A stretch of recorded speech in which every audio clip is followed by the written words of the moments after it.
અને અહીંયા જોયું કે ભાઈ કાર એક્સિડન્ટ કે એવું કંઈ લાગ્યું, બહુ બધી પબ્લિક થઈ ગઈ. ફટાફટથી આયા ઉપર બાઇક પાર્ક કરી નીચે જોયું ને તો આખી ગાડી પલટી ગઈ હતી. ઓલરેડી 5 જણા આવ્યા હતા, ગાડી સીધી કરી, એક જણ જીવતો હતો તે એને ફટાફટથી અમે 10 જણાએ ઉપર લઈ ગયા, એક સોંટમાં એને હોસ્પિટલ પહોંચાડ્યું. 3 જણની આઈ થિંક ડેથ થઈ ગઈ લાગે. માજોમ નદીના બ્રિજ પર 101 કંટ્રોલ ઉપર એક કાર નદીની અંદર ખાબકી એવો કોલ મળતા મોડાસા નગરપાલિકા ફાયર વિભાગની ટીમ તાત્કાલિક સ્થળ પર આવી હતી.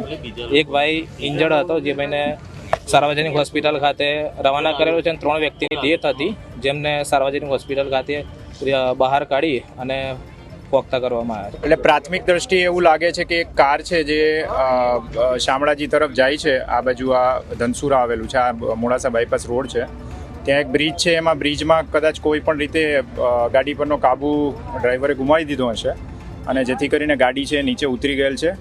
ટોટલ એમાં 4 જણા હતા, એમાં એકને હોસ્પિટલ ખસેડવામાં આવ્યો છે અને બીજા 3 છે એ પ્રાથમિક દ્રષ્ટિએ અત્યારે લાગે છે કે મરણ ગયેલ છે, પણ એની પુષ્ટિ છે એ કરવા માટે બોડી છે એ સરકારી હોસ્પિટલે મોકલવામાં આવેલી છે.